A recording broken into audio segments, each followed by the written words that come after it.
जीत NDA की ही होगी, जीत भाजपा की ही होगी और एनडीए के जितने भी कार्यकर्ता हैं, जितने भी वरिष्ठ नेतागण हैं, वो लोग सब बांकीपुर विधानसभा को जिताने का काम करेंगे। शुभकामनाएं। लोकतंत्र की खूबसूरती है, कोई भी व्यक्ति कहीं से भी चुनाव लड़ सकता है। वो जहाँ से चुनाव लड़ेंगे, निर्णय तो जनता मालिक को लेना है। मुझे लगता है कि जनता जो निर्णय लेगी वो सर्वमान्य हमेशा होता रहा, आगे भी होगा। नमस्कार, आप देख रहे हैं रब्जी लाइव न्यूज। देखिए, बांकीपुर विधानसभा सीट हॉट सीट में से एक है, जहां से नितिन नवीन राष्ट्रीय अध्यक्ष बन गए। अब इस सीट को लेकर के उपचुनाव में काफी ज्यादा चर्चाएं तेज है, क्योंकि प्रशांत किशोर ने यहां से चुनाव लड़ने का ऐलान कर दिया है। जिसके बाद बता दें कि सांबवी चौधरी सांसद और राजेश वर्मा ने क्या कुछ कहा है, इस वीडियो में पहले उनकी इस बयान सुने। बांकीपुर से चुनाव लड़ रहे हैं, लड़ने की घोषणा करने वाले हैं, कर दिए हैं घोषणा बांकीपुर विधानसभा में। नहीं, शुभकामनाएं। लोकतंत्र की खूबसूरती है, कोई भी व्यक्ति कहीं से भी चुनाव लड़ सकता है। वो जहाँ से चुनाव लड़ेंगे, निर्णय तो जनता मालिक को लेना है। मुझे लगता है कि जनता जो निर्णय लेगी वो सर्वमान्य हमेशा होता रहा, आगे भी होगा। तो बांकीपुर उपचुनाव कितना अहम है? बीजेपी के राष्ट्रीय अध्यक्ष नितिन नवीन का खाली देखिए, हम लोग एनडीए के साथी हैं और हम लोग अपना 100% देंगे कि एनडीए के जो भी प्रत्याशी उनको हम लोग चुनाव जिताएं। और मुझे लगता है कि चुनाव जो है व्यक्ति विशेष से बढ़कर विकास के मुद्दों का चुनाव होगा और आने वाले समय में यह स्पष्ट भी हो जाएगा किस तरीके से क्या भूमिका और किस तरीके से वहाँ के लोग बदलाव चाहते हैं, नहीं चाहते हैं, क्या वो एनडीए के प्रति अपनी आस्था रखते नहीं रखते, सारी चीज़ें स्पष्ट हो जाएंगी।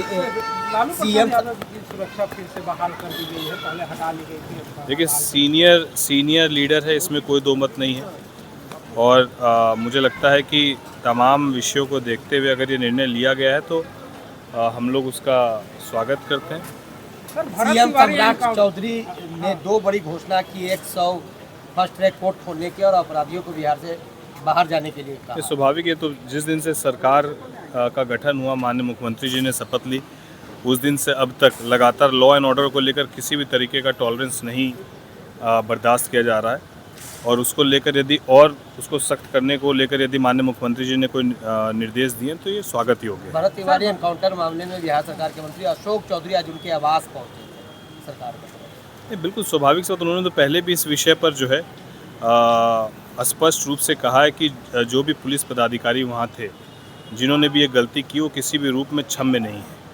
और आज केवल बिहार नहीं बल्कि देश भर के लोगों की आस्था भरत तिवारी जी के प्रति है और लोग उनको अलग अलग तरीक़ों से अलग अलग जगहों पर जो है, कहीं भगत सिंह की तरह, कहीं सुभाष चंद्र बोस की तरह उनको लोग देख रहे हैं। तो मुझे लगता है कि वो आवाज़ उठाते हुए वो व्यक्ति शहीद हुआ है और जिसने भी उसमें नियम का उल्लंघन किया उस पर सख्त से सख्त कार्रवाई। आखिरी सवाल, कीर्ति आजाद जो टीएमसी के सांसद हैं, वो T20 जो मैच चल रहा है इंडिया और इंग्लैंड में, तो उसमें बीच में जो प्रचार आ रहा कॉन्डम का प्रचार, तो उन्होंने कहा कि प्रचार को बैन कर देना चाहिए। बैन तो पार्लियामेंट के अंदर जो है ई सिगरेट को भी करने का था, उसके बाद भी वो पार्लियामेंट के अंदर ई सिगरेट पीते हुए नजर आए हैं।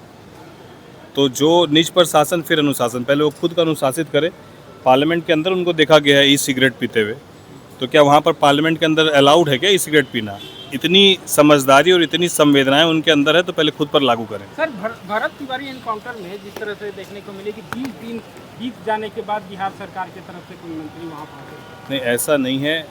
अब उनका जो एक देहांत होने के बाद जो 13 दिन 11 दिन की जो पूरी प्रक्रिया है, उसके बाद ही स्वाभाविक सी बात है, तब तक तो परिवार के लोग और तमाम जानने वाले थे। उसके बाद तमाम लोग जा रहे हैं, हमारे नेता चिराग पासवान जी भी गए थे। अब उसको ये इस तरीके से नहीं देखा जाए कि इतने दिन के बाद क्यों गए, कार्रवाई तो शुरू दिन से ही चल रही है। क्या कहेंगे, रामविलास पासवान जी को भारत रत्न देने की मांग उठ रही है? बिल्कुल, वो हमारे पार्टी के संस्थापक हैं। भारत सरकार ने उनको पद्म भूषण से भी नवाजा है।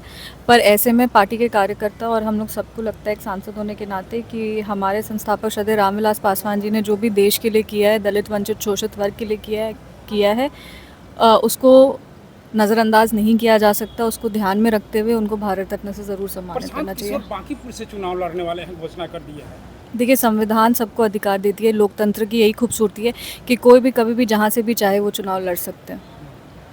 लेकिन भाजपा का गढ़ रहा है नितिन नवीन जी का। जीत एनडीए की ही होगी, जीत भाजपा की ही होगी और एनडीए के जितने भी कार्यकर्ता हैं, जितने भी वरिष्ठ नेतागण हैं, वो लोग सब बांकीपुर विधानसभा को जिताने का काम करेंगे। तो सुना आपने सांबवी चौधरी जो लोक जनशक्ति पार्टी रामविलास के सांसद हैं और विधायक राजेश वर्मा ने क्या कुछ कहा। उन्होंने कहा कि नितिन नवीन जो कि गढ़ रहा है बीजेपी का और बीजेपी और एनडीए की जीत ही होगी, चाहे कोई भी दावेदार यहाँ पर अपनी ताल ठोक ले, चाहे प्रशांत किशोर हो या फिर आरजेडी से तेजस्वी यादव हो।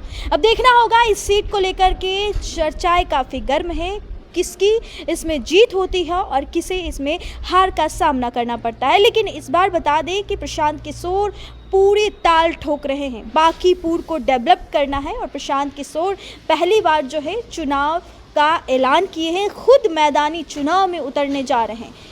इस रिपोर्ट में बस इतना ही। आप बने रहे हमारे साथ, तब तक के लिए बहुत बहुत शुक्रिया।